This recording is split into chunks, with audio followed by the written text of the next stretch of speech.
शरद पवार का कहना था कि अगर इस तरीके का शपथ ग्रहण नहीं होता तो हो सकता है कि राष्ट्रपति शासन नहीं हटता।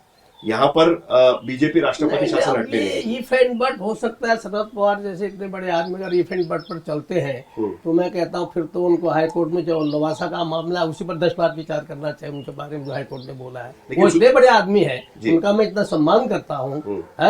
2019 में नवंबर महीने में जो जिसे कहते हैं ना तड़के शपथ ग्रहण किया गया, देवेंद्र फडणवीस अजीत पवार का शपथ ग्रहण हुआ, एक रात में महाराष्ट्र में जो राष्ट्रपति शासन लगा था वो हट गया।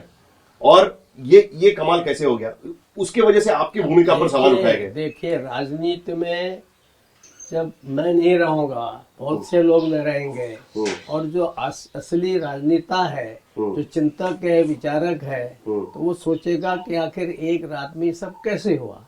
और कभी कभी तो ऐसी चीजें एक पल में होती हैं। तो आपने एक रात की बात कही है, ये समाज जो है एक पल में भूकंप आ जाता है, क्या होता है, किसने कहा कि एक रात में हो गया। ये तो स्वाभाविक है कि भाई हमारे पास कोई बड़े दल का नेता आता है और उसके साथ एक सहयोगी दल कहता है ये सब मेरे उनके दस्तखत है, हस्ताक्षर है और शाही से कहे हुए हैं, और विश्वसनीय नेता है, तो छोटा मोटा भी नहीं है। अजीत पवार जी कोई इतने छोटे मोटे नेता नहीं वहाँ के हैं। वो हमसे आते हैं, हम कहते हैं, हमने कहा ठीक है तुम्हारा बहुमत है तो सिद्ध करो। हमने सिद्ध करने का टाइम दिया, हो सकता है कि वो समय कुछ ज्यादा रहा होगा, बाद में कोर्ट ने कहा कम करो, ठीक है कम करो, ऑल एंड गुड, कम कर दिया। बहुमत करने में समर्थन नहीं थे, उन्होंने त्याग पत्र दे दिया। तो ये तो सामान्य सी बात है। लेकिन फिर भी जिस तरीके से कहते हैं ना छुप छुपा कर शपथ ग्रहण हुआ, किसी को पता नहीं था। ये आमतौर पर शपथ ग्रहण होता है तो मीडिया को बुलाया जाता है, आमंत्रण दिए जाते हैं। आप ध्यान दीजिए कि ये राज्यपाल कोई लोगों को बुलाता नहीं है, ये कोई राज्यपाल सारे काम नहीं करता है, ये गवर्नमेंट करती है, और जिसको शपथ लेनी होती वो करता है। तो उनको छुपाकर करना था। एक सेकेंड, और जो कुछ भी हुआ उस सब में मुझे लगता है कि जिसको मैंने शपथ दिलाई श्रीमान देवेंद्र फडणवीस ने, उन्होंने अपना बयान उस संबंध में ऑलरेडी दे चुका है। और मुझे लगता है कि उस बयान के बाद मैं कहाँ बीच में आता हूँ। नहीं सर, अभी आप राज्यपाल नहीं है, अभी आप खुलकर बात कर सकते हैं। खुलकर क्यों तो कर रहा हूँ। उसपे ये चल रहा है कि शरद पवार को इसकी जानकारी थी कि नहीं थी। अचानक जब 3 दल आपस में बैठ के बातचीत कर रहे हैं तब शरद पवार का कहना था कि अगर इस तरीके का शपथ ग्रहण नहीं होता तो हो सकता है कि राष्ट्रपति शासन नहीं हटता। यहाँ पर बीजेपी राष्ट्रपति शासन हटने नहीं। इफ एंड बट हो सकता है। शरद पवार जैसे इतने बड़े आदमी अगर इफ एंड बट पर चलते हैं तो मैं कहता हूँ फिर तो उनको हाईकोर्ट में जो लवासा का मामला है उसी पर 10 बार विचार करना चाहिए। उनके बारे में जो हाईकोर्ट ने बोला है, वो इतने बड़े आदमी है, उनका मैं इतना सम्मान करता हूँ। मैं उनको 2 बार डिलीट की उपाधि दिला चुका हूँ अपने विश्वविद्यालय में, मेरे हाथ से डिलीट की उपाधि ली है, वो उनका मैं बहुत आदर करता हूँ। तो वो अगर ऐसा बोलते हैं तो पॉलिटिकली बोलते हैं, पॉलिटिकल ही फ्री टू स्पीक एनीथिंग।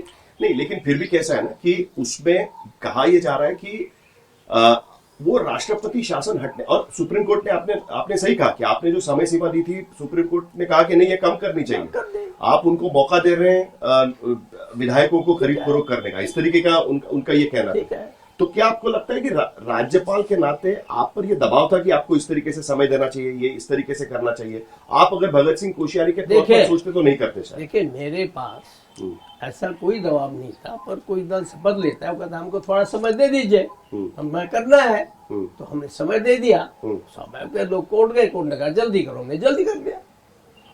हम कहाँ बीच में आते हैं।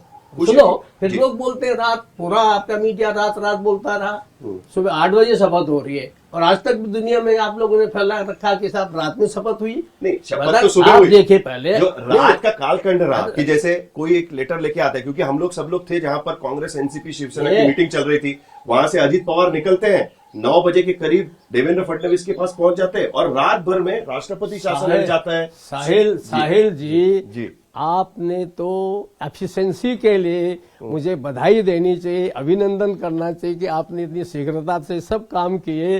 आप लोग तो उल्टा आलोचना करते रहते हो। मेरी दिक्कत ये थी कि मैं राज्यपाल था, ये सब बात आपसे बोल नहीं सकता था। सर, एफिशिएंसी पॉलिटिकल अंडरस्टैंडिंग को लेकर नहीं होनी चाहिए, एफिशिएंसी सब चीजों में होनी चाहिए, ऐसा कहा जाता है। एवरीवेयर मैंने हर जगह एफिशिएंसी दिखा है। मेरे जितने मैंने काम किए जी। हैं, अगर आपने असिस्टेंटली काम नहीं किए हैं तो बता दो।